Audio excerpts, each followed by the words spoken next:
নোটবুকের পক্ষ থেকে আমি অন্তরা। আজকে আমাদের আলোচনার বিষয় হলো ফিচার্স অফ দ্য কনস্টিটিউশন, অর্থাৎ আমাদের সংবিধানের বা ভারতীয় সংবিধানের মূল বিষয়বস্তু এবং তার বৈশিষ্ট্য, অর্থাৎ আমাদের কনস্টিটিউশন বা সংবিধানে কি কি বিষয় নিয়ে তৈরি বা এর আওতার মধ্যে কি কি পড়ছে, এইগুলো কিন্তু আমরা বৈশিষ্ট্যের মধ্যে আজ আমরা আলোচনা করব। অর্থাৎ আমাদের ফোকাস পয়েন্ট থাকবে মূল বিষয়বস্তুতে। চলো বেশি কথা না বাড়িয়ে আমরা প্রথমেই চলে আসি। প্রথম পয়েন্ট কি আমাদের মূল বিষয়বস্তু, আমাদের প্রথমেই খুব ভাইটাল একটি অংশ হলো সংবিধানে, সেটা হলো আমাদের বিশ্বের মধ্যে কিন্তু আমাদের এটা সর্ববৃহৎ লিখিত সংবিধান। কি বললাম? বিশ্বের মধ্যে এটা কি সর্ববৃহৎ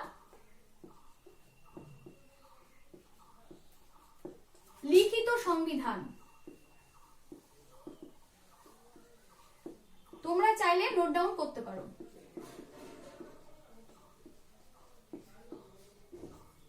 তাহলে কি বললাম? আমাদের ভারতীয় সংবিধান সর্ববৃহৎ লিখিত সংবিধান।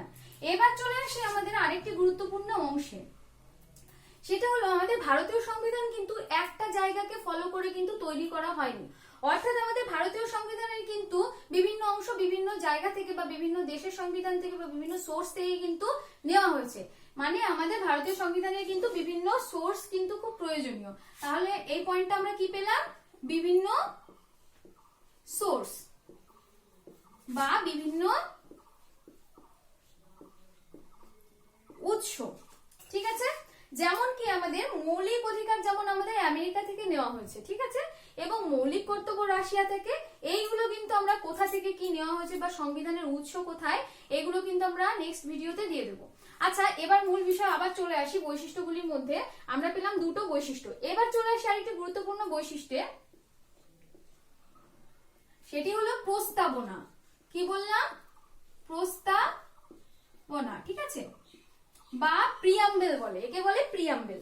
আচ্ছা, প্রিয়াম্বেল বিষয়টা বা প্রস্তাবনা বিষয়টা কি?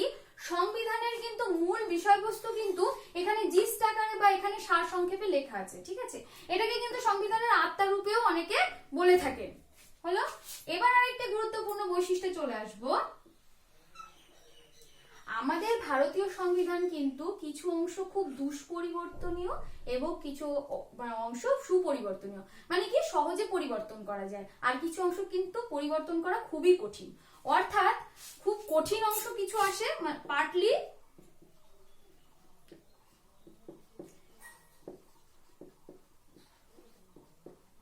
রিজিড, অর্থাৎ এটা কিন্তু দুষ্পরিবর্তনীয়। মানে সংবিধানের কিছু অংশ, যেমন আমাদের কিছু মৌলিক অধিকার আছে যেগুলোকে কিন্তু পরিবর্তন আমরা কখনোই করতে পারবো না। আবার কিছু অংশ কি আছে আমাদের সুপরিবর্তনীয়, অর্থাৎ পার্টলি ফ্লেক্সিবল। হলো, এবার আমরা আরো একটি গুরুত্বপূর্ণ বৈশিষ্ট্যে চলে আসবো। এটি মুছে দিলাম।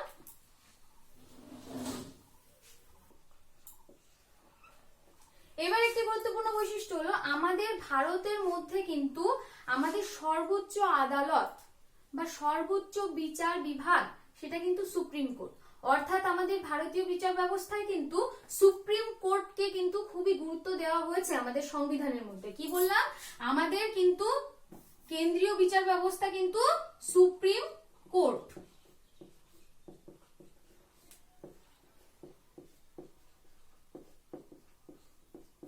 এটি কিন্তু আমাদের সংবিধানের একটি গুরুত্বপূর্ণ অংশ। এবার চলে আসবো আরেকটি গুরুত্বপূর্ণ অংশে, সেটি হলো আমাদের মৌলিক অধিকার। কি বললাম? আমাদের মৌলিক অধিকার। আচ্ছা, এই মৌলিক অধিকার কিন্তু আমাদের সকলেরই জানার বিষয়, কারণ আমাদের সকলেরই কিন্তু অধিকার। কি কি অধিকার আছে আমাদের কিন্তু সকলকেই জানতে হবে। এই মৌলিক অধিকার কিন্তু আমাদের কনস্টিটিউশনের খুব গুরুত্বপূর্ণ একটি অংশ, ঠিক আছে। এই মৌলিক অধিকার নিয়ে কিন্তু ডিটেইলে আমরা অন্য ভিডিওতে পেয়ে যাব। এই মৌলিক অধিকার কততম সংশোধনের মাধ্যমে আসে, মৌলিক অধিকারের বিষয়বস্তু কি, সব কিন্তু আমরা ডিটেইলে আলোচনা করব। আজ আমরা জানবো মৌলিক অধিকারের সারসংক্ষেপ, অর্থাৎ মৌলিক অধিকার কটা আছে আমাদের?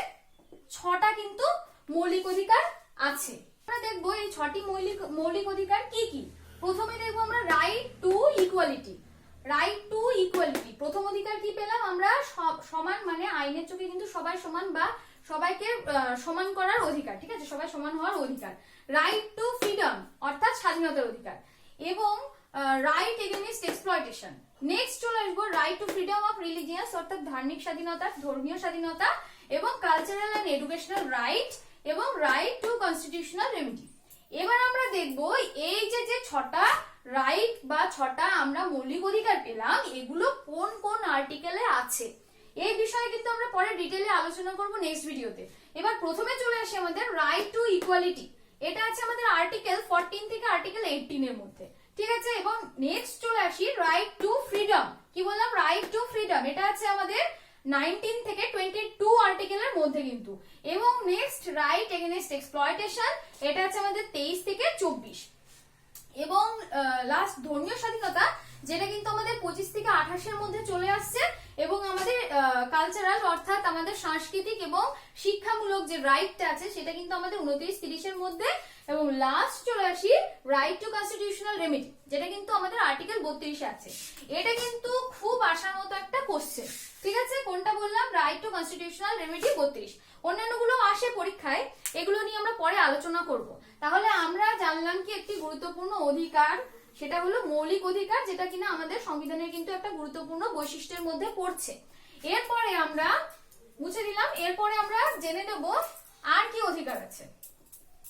আচ্ছা, পরবর্তী এবার আমাদের বৈশিষ্ট্যের মধ্যে চলে আসবো, সেটা হলো আমাদের নির্দেশমূলক নীতি। কি বললাম নির্দেশমূলক নীতি বা ডাইরেক্টিভ প্রিন্সিপাল, ইংলিশে বলে ডাইরেক্টিভ প্রিন্সিপাল। এবার এই ডাইরেক্টিভ প্রিন্সিপাল আমাদের সংবিধানের মধ্যে কিন্তু পার্ট 4 এ কিন্তু লিপিবদ্ধ করা আছে, পার্ট 4 খুবই গুরুত্বপূর্ণ। এবং এই নির্দেশমূলক নীতিগুলি কিন্তু সমস্ত স্টেপ বাই স্টেপ আমাদের আর্টিকেল 36 থেকে 51 এর মধ্যে কিন্তু লিপিবদ্ধ করা আছে। এই সম্পর্কে আমরা পরে ডিটেইলে জেনে নেব। তাহলে আমরা কি জানলাম, এই বৈশিষ্ট্যটি কি নির্দেশমূলক নীতি, কনস্টিটিউশনের একটি গুরুত্বপূর্ণ অংশ নির্দেশমূলক নীতি। এবার পরবর্তী একটি বৈশিষ্ট্য চলে আসে, সেটা হলো মৌলিক কর্তব্য। কি বললাম মৌলিক কর্তব্য।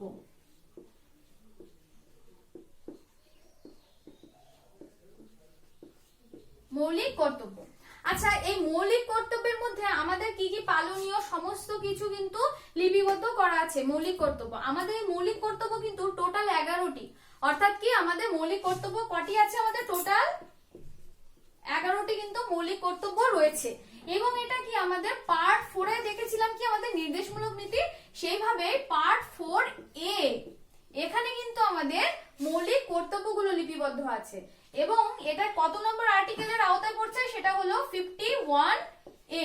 এখানে কিন্তু 11টা আমাদের মৌলিক কর্তব্য লিপিবদ্ধ আছে এই আর্টিকেলে, ঠিক আছে। এবার চলে আসবো আমাদের পরবর্তী বৈশিষ্ট্যে, ঠিক আছে।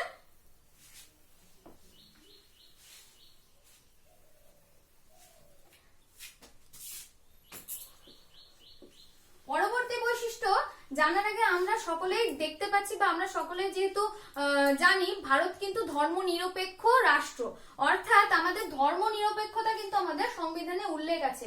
ধর্ম নিরপেক্ষতা মানে কি, কোন একটি নির্দিষ্ট ধর্মের কিন্তু পক্ষপাতিত্ব কিন্তু আমাদের ভারত সরকার করে না বা আমাদের কনস্টিটিউশন কিন্তু করে না, অর্থাৎ কি আমাদের সকল ধর্ম সমান চোখে দেখা হয়, ঠিক আছে। তাহলে আমরা কি পয়েন্ট পেলাম, আমরা ধর্ম নিরপেক্ষতা।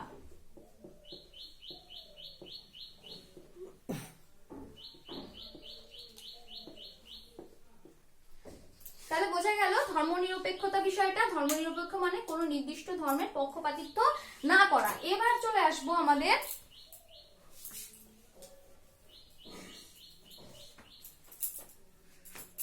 নেক্সট বৈশিষ্ট্য, সেটা হলো আমাদের ভারতে কি অর্থাৎ 18 বছর হয়ে গেলে কিন্তু আমাদের প্রাপ্তবয়স্কদের কি ভোটাধিকার দান করা হয়, ঠিক আছে। তাহলে আমরা কি পেলাম, কনস্টিটিউশন অনুযায়ী কিন্তু আমরা যখনই প্রাপ্তবয়স্ক হয়ে যাচ্ছি বা 18 বছরের কোটায় পা দিচ্ছি তখনই কিন্তু আমরা সকলেই ভোট দানের জন্য উপযুক্ত। তাহলে কি পেলাম আমরা, প্রাপ্তবয়স্ক ভোটাধিকার।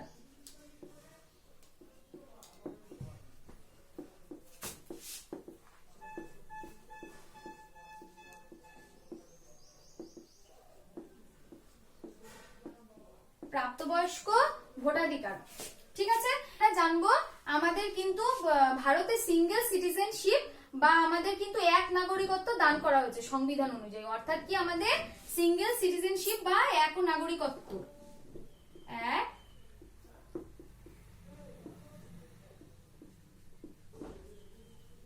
নাগরিকত্ব দান, ঠিক আছে। অর্থাৎ আমরা ভারতীয়, আমাদের পরিচয় কি আমরা ভারতীয়, ঠিক আছে। কিন্তু অনেক দেশ আছে যেখানে কিন্তু আমাদের দ্বি-নাগরিকত্ব প্রচলিত আছে। যেমন আমাদের ইউএসএ তে কিন্তু তারা কিন্তু ইউএসএ এর যেমন নাগরিক তেমন তাদের নির্দিষ্ট স্টেটেরও কিন্তু তারা নাগরিক, ঠিক আছে। কিন্তু এটা কিন্তু আমাদের ভারতে দেখা যায় না, আমাদের ভারতে অনলি আমরা ভারতীয়। নেক্সট চলে আসবো, আমাদের সংবিধানে কিন্তু কিছু ইন্ডিপেন্ডেন্ট বডি দেখা যায়, অর্থাৎ স্বাধীন সংস্থা কিন্তু কিছু আমরা লক্ষ্য করি। আমাদের সংবিধান অনুযায়ী কি ইন্ডিপেন্ডেন্ট বডি আছে কিছু।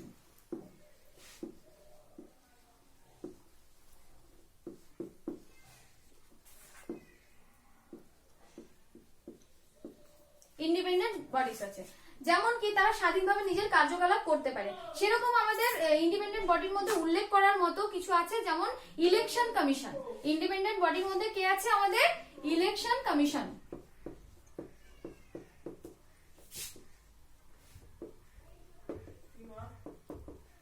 নেক্সট চলে আসবো ইউপিএসসি, অর্থাৎ ইউনিয়ন পাবলিক সার্ভিস কমিশন।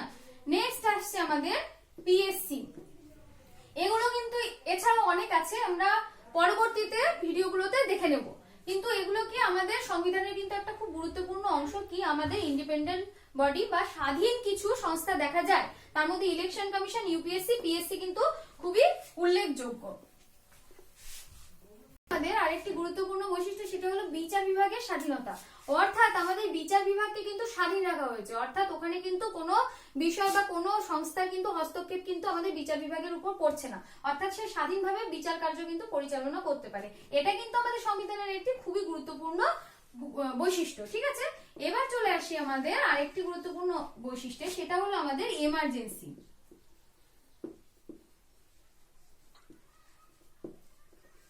অর্থাৎ আমাদের ভারতের মধ্যে কিন্তু বিভিন্ন বিষয় নিয়ে বিশৃঙ্খল পরিবেশ সৃষ্টি হতে পারে বা আর্থিক বিশৃঙ্খলতা হতে পারে, বিভিন্ন বিষয়ে বিশৃঙ্খলতা কিন্তু হতে পারে।